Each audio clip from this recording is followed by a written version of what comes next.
And we're live.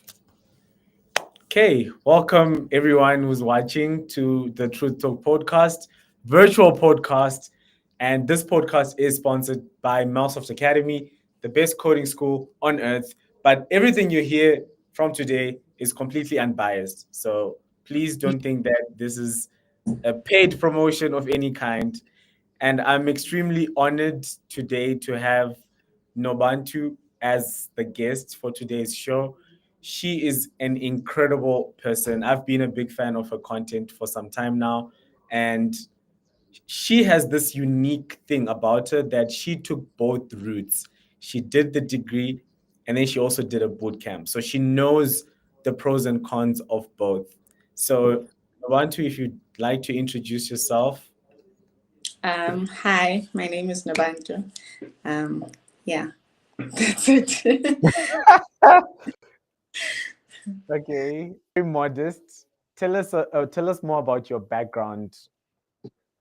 um, I am from East Rand. Um, I'm a mother. I'm a single mother of one. Yeah. What else? When someone says, "Tell me about your background," what do they mean? Like where I went to school? Yeah, tell us from primary school, high school, university, the whole journey to how you got to where you are now. Oh, okay. I went to a school called Leer School Commando. So it was Skolo say Afrikaans, but we were learning in English. That's where I did my grade 1 to grade 7, and then I went to Brakpan High. That's where I completed my matric, and I went to UJ to study BSc in physical science. Like it was a complete journey when I was at university. I started with physical sciences, then I moved to mathematical science and later dropped out. So yeah, that's my background. And I Okay. did Ethan code and got a job, and that's how I am here today. Oh, wow. What made you drop out? What led you to dropping out? Personal reasons as well as finances. So yeah. Okay. And your journey at Within Code, for those that don't know what Within Code is all about. Rethink Code is a 2-year program. It helps you with learning coding skills. Yeah, so how it goes is it's a peer-to-peer learning environment. There are no lecturers, unlike university. I don't know how it's set up now, but back when I was a student, it would be 8 months coursework and then 4 months internship, and then you do it again for 2 years. So yeah, it's funded by sponsors, so it's free in a way. So yeah, that's Rethink Code. And the day-to-day, if it doesn't have if it doesn't have teachers, so how do you learn without having any teachers teaching you? So they give you a curriculum. You can do your own research. The same way I feel like at work they'd give you what you're supposed to do. You'll do your own research, and then if you get stuck, you consult with your colleagues, but at Rethink Code with your peers. And you do reviews after completing the project. You do reviews. You review each other.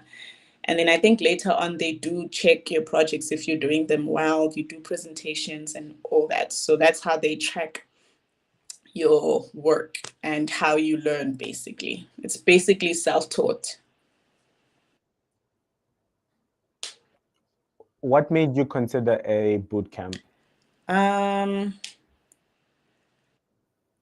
because I didn't want to pay anything. What made me consider Okay. a boot camp? I just wanted something new. I'm a really shy person. I went to UJ and I didn't even have friends. So We Think Code was something different for me. It was going to be challenging, helping me learn to speak to other people. And yeah, I think that's why I tried a boot camp. I don't know if other boot camps are different, but I think that's what excited me about We Think Code. This peer-to-peer learning environment was something that I was interested in. And for someone that's done both, you've done both the computer science degree and the boot camp. What are the biggest differences between the two? I feel like going the university route, it's more theory based. When I was at We Think Code, there were a lot of things that I realized I didn't know, like book it, how to start a project to completion, you know. All I knew was theory. That's yeah, that's the difference. We Think Code really prepared me for the workplace, because if I was from university straight to the workplace, I think a lot of things would be foreign to me, you know. So yeah. I've always wondered, why don't universities, because they've got all the resources and they are some really good universities out there, but I've always wondered, why do universities make it so theoretical? I've always I wondered. also don't know. Hey, I feel like they should consider the practical side of things and moving with the times, because yeah. Yeah. And at the boot camp, what kind of practical projects would you work on? Practical projects, they would be more like toy. I'm not sure if you're familiar with Toy Robot, and it would it would teach you the whole, like, our first projects would teach us the basics of Python, you know, and then moving on to the second year, it would teach you OOP using Java and all those things. So our projects were more like things that you would get at a workplace, brownfields, taking someone's code, like a code base, and trying to make changes to it, you know. So yeah, those were our projects. Some projects you'd start from the beginning and then work as a group, and then you swap those projects, and then you have to fix someone else's code base. So yeah, those are the type of projects that we would work on. So if you could go back in time, would you do both again, or would you just pick the bootcamp route? I always say if I knew about We Think Code before I went to varsity, I would have picked We Think Code first and then go to varsity. I think it is important to know the theory side of things, because yes, at We Think Code they do give you the like resources to read, but not everyone likes reading. Like, I don't like reading.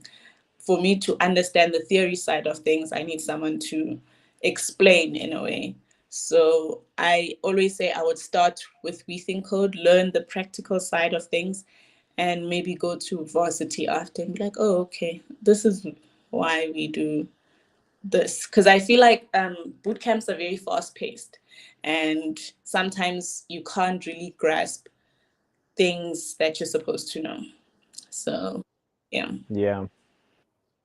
Yeah, that's true. We at Northsoft Academy, we started off with 6-month boot camps, and yeah, we were trying things out. I mean, Northsoft is 2 years old, right? Obviously, on a new business, you're gonna make a lot of True. mistakes.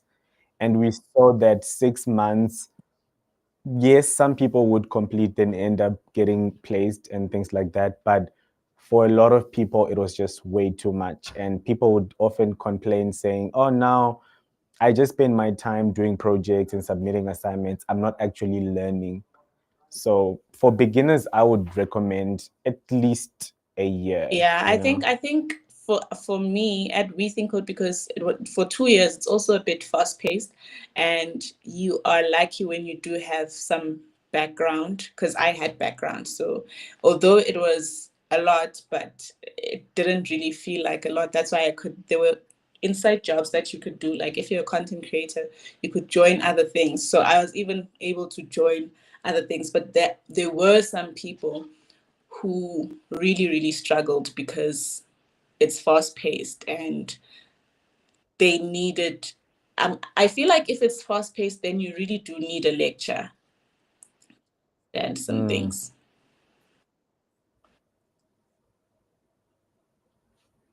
And I'm surprised. So how are the dropout rates at Within Code? Because I understand that it's really, really difficult to get Mhm. in. So I thought maybe the completion rates are also quite high because of the stipend and things like that. I don't know now. Back then it was not too bad. I think it's getting better because people really used to drop out and they also used to kick people out because they would notice that there are some people who just don't understand. And for them, because it's paid by sponsors, you can't really take that person to the workplace. They're not ready. So with us, with our Mm, cohort, it wasn't so bad. It wasn't so bad. Maybe 80%. So yeah. wow, that's amazing. And how did Within Code prepare you for your first job? Um with the whole cohort, I mean the 2 years, I think that prepared me for the workplace because even when it went to interviews, when they asked about get and all those things, it's things that we had already done. They even give you, when you do projects, you can even get a chance to be a team lead, so you know how things work, you know. So yeah, it really prepared me for the workplace. It was easy even when they even did mock interviews. So before you even go to the interviews, you have already prepared yourself for such. I'm a big fan of Within Code, and that's why I actively promote them on my platforms. I don't have a problem. Some people might think, oh no, isn't it your competition and things like that? But honestly, I'm just a big fan because I haven't met a single Within Code graduate that disappointed me in the Mm, industry. that's great. Yeah. So yeah, no, please, if Nyari is watching this, please clip this and send it to Nyari and say Larry June is a big Will fan. do. Yeah. So you have mentioned a few things, but I'm just going to ask you this question Mhm. again. What's the most important thing that a bootcamp taught you that you didn't get at university? The practical side of things. The practical side of things. Because at university, I feel like, because also you're not just doing one module, you're not just doing computer science, there's mathematics, there's all these other things. But when you're at Rethink Code, you're focusing on coding. And yeah, yeah. At varsity, it was something else. I even the theory part of things I couldn't understand, so I was using Ukrema because there are other important modules that I need to focus on. So yeah. So now you're working, you managed to land a tech job. Congratulations. And you've been in the field for some time now. Hmm. What is the biggest mistake that people make before they enter the tech industry? I think the biggest mistake is acting as though you know everything. Like, I've got this. You realize that no, actually become a sponge and absorb, and then go from there. You know. Hmm, interesting. So, do you see a lot of juniors come in and then they have a problem? They just think, nah, I can fix it on my own and stuff Yes. like Not that. only that, I think also being scared of asking, so you think asking will make you look dumb. I mean, we all just there struggling, you know. So yeah. Interesting. Do you think companies care more about degrees or just the practical skills? I think it I think they care about skills. I think also it depends which company. I don't know. But I do believe they do care more about skills because you get interviews. I've been on some interviews and they don't require like your they just want to know what are your skills and your knowledge based on projects, you know.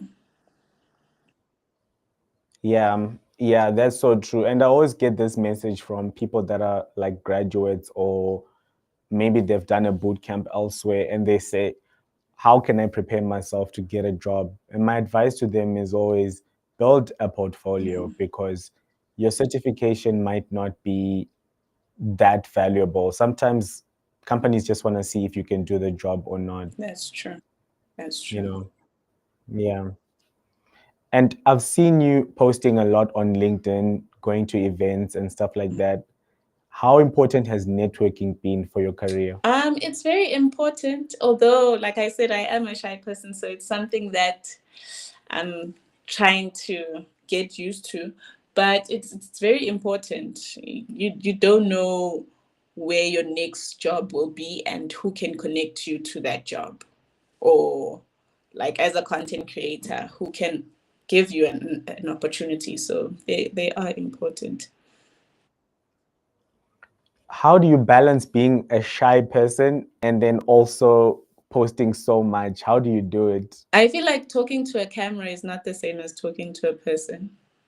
Like when you talk to a camera, nobody's there, and you can always. I also don't like live streams because you can't really chop. You can't edit stuff Yes. out. So with talking to a camera, it's like I'm talking to myself. I'm talking to the mirror, and I can cut out parts that I do not want, and like sitting with someone having a conversation, and you know. And how has creating content changed your life? In so many ways. I think a lot of people don't know this. I started my YouTube channel in 2018, but it was not based on tech. It was based on hair. I had a hair channel, and um, yeah, when I had the hair channel, it opened so many doors. I even explored modeling. I went to different places. I met some celebrities, and I was like, hey, this can do something for you. It's just that when I started going to Rethink Code and I'd post a day in a life, and I realized that actually the people who subscribed to my channel wanted to see hair, not about code. So I started a different channel, and then I went to TikTok. So it does, I know the power of content creation and just spreading the words. Whatever you put out, it can reach someone and it can change their whole life. I had a lot of Sure. people, even when I had a hair channel, I was an advocate for natural hair, and a lot of people started that journey, and it would be like, oh, you inspired me to start this.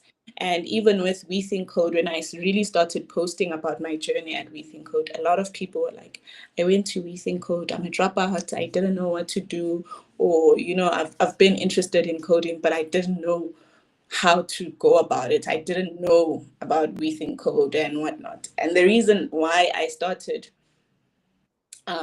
talking about Rethink Code is because when I was looking for something, there was not a lot about boot camps and whatnot. The only channel that I found was a girl from France who was doing a 42, and their 42 system was the same as We Think Code back then. So they were doing the same thing. So I was like, it's the information is not out there, so I might as well put it out there. So yeah. Yeah, credit to you for sticking it out because a lot of people start YouTube channels or TikTok accounts and then they post once or twice. And then once the feeling of creating content passes, they just completely stop. So credit to you for your It's consistency. hard, but yeah, thank you. Yeah, it's hard. I'm with you. I totally understand how you Mm. feel. So tell me, as apart from consistency, what's the biggest tip that you can give to someone that also wants to start posting content online? Just be yourself. Like whatever thought that you have, just put it out there. So it might help someone, you know. I think what you have to have is sort of like a teaching spirit. I just want to spread information. I always tell people that whatever you do, there's a niche. If you like hiking, then record yourself hiking. There are people who want to explore other places and are not really sure where to go. But if you show them, it will show interest. You'll always have an audience for your niche. So yeah, just be yourself and just post whatever. Yeah, don't be afraid of getting cancelled. Don't be afraid of people saying, your Well, content sucks, be anything afraid like of that. getting canceled, especially if you work. You don't want to, you have to watch what you say, what you engage in. It's so Yeah. unfortunate, but yeah. But if concentration How do you is your deal only thing, then be you, say whatever. how do you deal with negative comments and people that just wanna spread hate?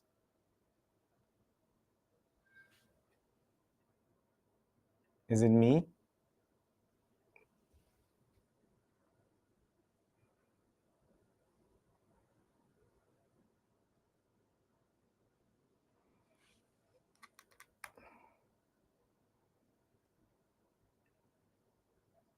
I think we lost her. Oh, she's dropping so much value, guys. Like, wow. Oh, thank you, Cleo. Thank you, Shai. Oh, Cloggy. Oh, not Cloggy. Hey, what's up, Shai? Guys, please drop questions in the chat. I'll make sure that we answer all the questions as always. Yeah, it's definitely on her side, but I think she'll be back.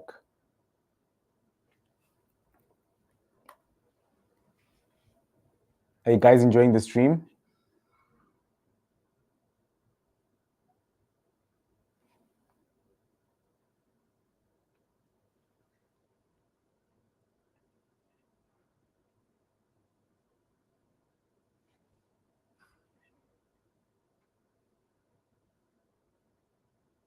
Thank God she is smiling. Yeah, at least it froze when she was smiling.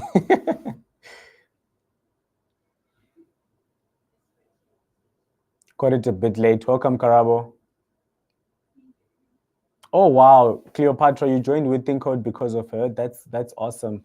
That's the power of influencers, hey? Like you don't know whether our content is being seen or not, but it looks like it's actually being seen.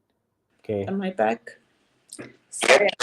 Yep, Sorry you're back. about that. My phone was overheating, so it stopped working. Yeah, your phone was overheating because the conversation is fire. uh, Awesome. So, um, where were we? Yes, I was asking, should we take a break? Should we just maybe take a 2 minute no, it's break? fine now. Okay. Yeah, I was asking, how do you deal with trolls and negative comments? I just ignore. I just ignore. Yeah. Mm. Yeah, you're definitely more mature than me, Yeah, I hey? mean, people have opinions, and if your opinion is not the same as mine, unfortunately, I can't change it. So, okay. Yeah. Yeah, I'm gonna learn something from you because I go in and I'm like, what do you mean? Tell me more, Mister. I know it all. Tell Yeah, me more. And it's always the people that don't have profile pictures or any content on their profiles. exactly. And some people just, I don't know.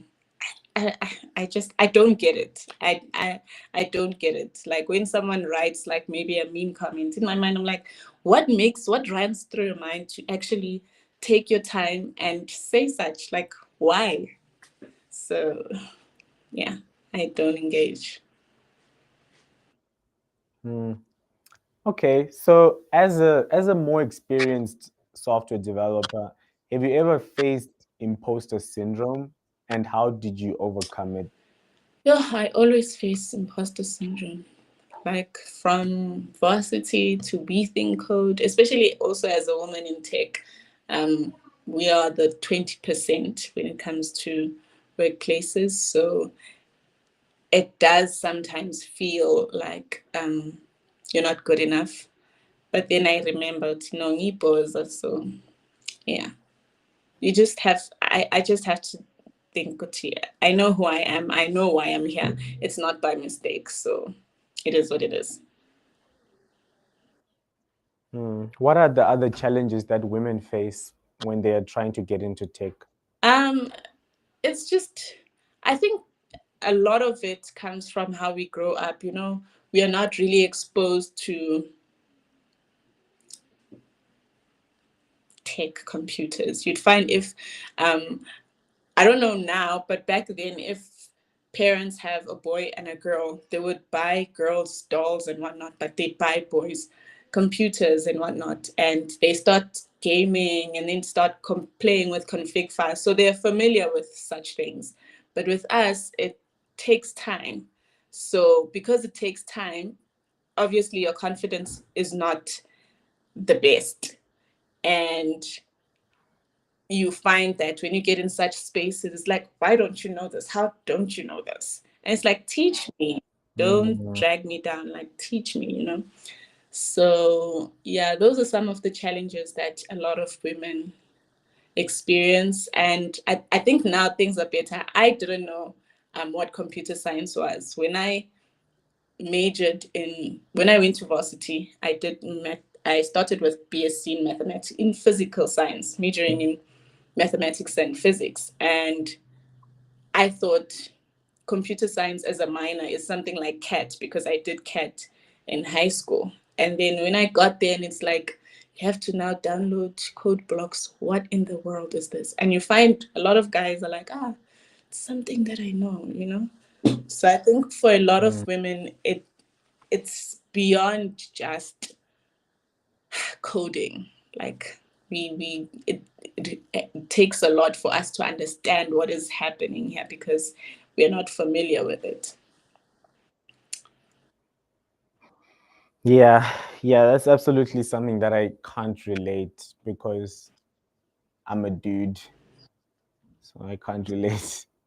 But it's good to know the female perspective. What do you wish men like me in tech would do to make the environment easier?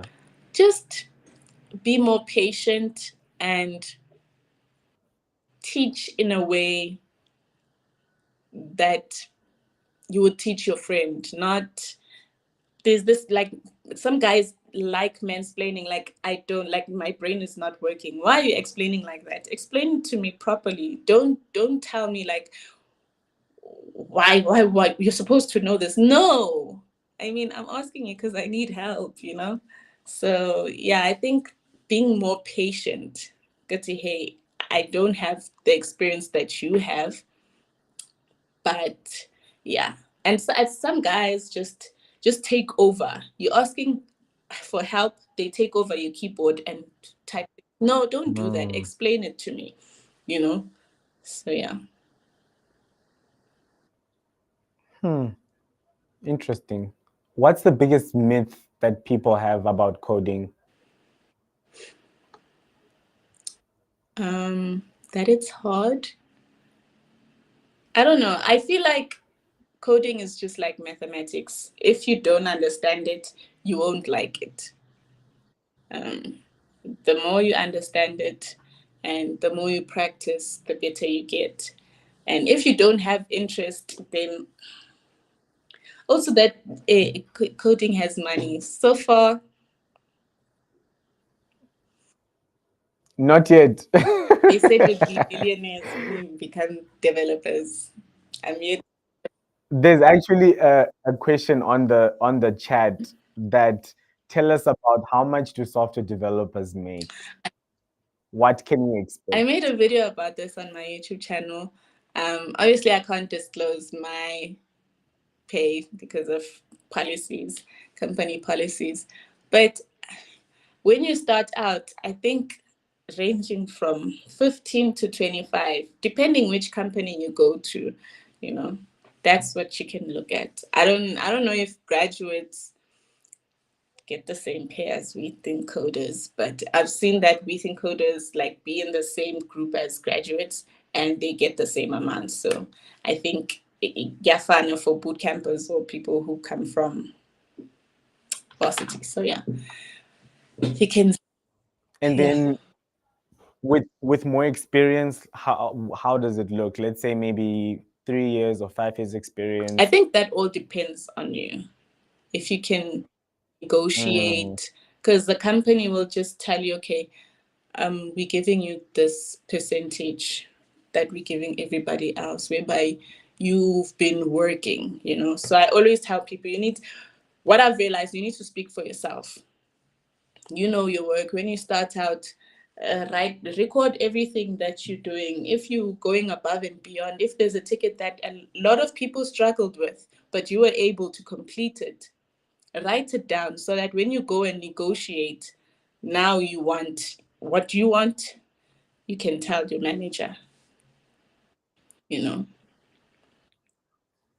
yeah, you're right. You're absolutely right. It definitely depends on yourself and how well you're doing at the job. If you're delivering so much value for a company that you're making them so much money, you can pretty much write your own salary, you know. Yeah. Hmm. And someone on the chat is also asking, how did you manage to land your first job in tech? It was via We Think Code. My internship and my current job it was via We Think Code.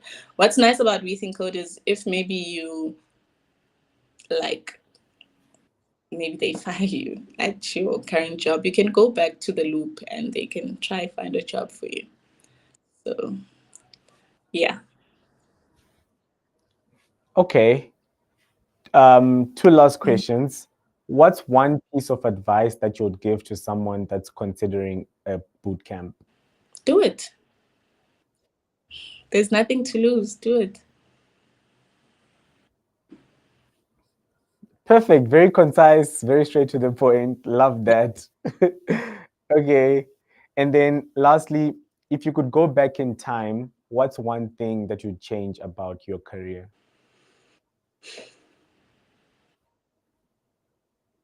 Nothing really, because I feel like it has shaped me to be the person that I am today.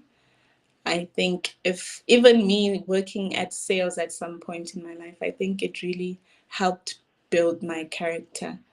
Um, yeah, nothing, honestly, nothing.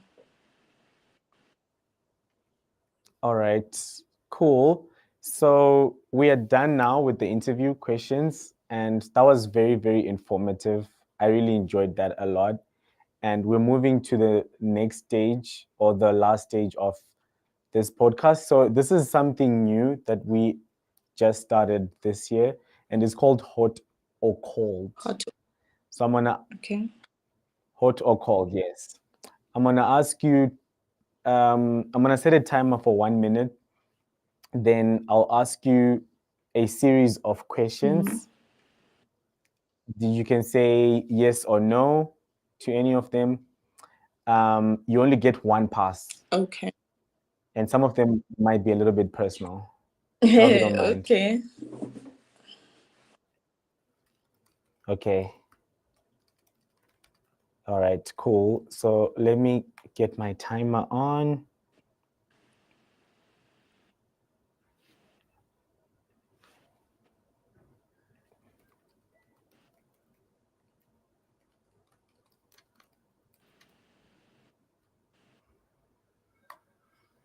Okay. Are you ready? Yes. Um,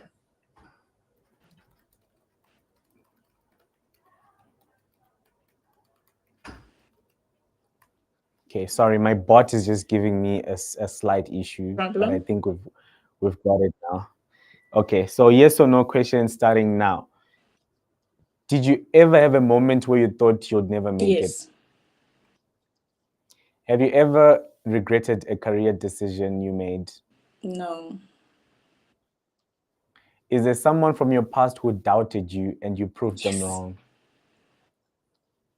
Have you ever had to choose between financial stability and passion? Yes. Did you ever take a job just for the money? Yes. Was there a time when imposter syndrome held you back? Yes. Was there ever a time that you felt completely lost in life? Yes. Have you ever cried at work? Yes. Have you ever been betrayed by someone you trusted professionally? No. Have you ever sacrificed your personal relationships for your career? No. And that's 1 minute. That was pretty cool. You okay? I'm not gonna go deep. I was gonna ask a follow-up question, but I'm not gonna go Yeah. deep. But thank you so much for your time. I really enjoyed this conversation a lot. Do you just have maybe one last minute to just promote yourself? Where can people find you, or anything that you just like to say? Yeah, thank you for having me. I am on YouTube. It is the brand codes. It's more about my journey to becoming a software dev. And then I'm on TikTok. I speak about boot camps. I speak about fixing your LinkedIn profiles and whatnot if you're interested. And yeah, you can also follow me on LinkedIn. Nothing much there, but yeah, that's me. Thank you so much. It was a pleasure having you. And yeah, thank you. I'm very, very grateful for your time on a Wednesday afternoon. And you're such a great host. I'm very glad to have Thank you. met you. Thank you so much. Thank you for having me. Okay. See you Cheers. later. Bye. Okay, guys, that was an amazing live stream. I had so much fun. That was really cool. Thank you so much for everyone for watching. I'm gonna have to go back to work now because it's like 1:45. But yeah, thank you so much everyone for watching.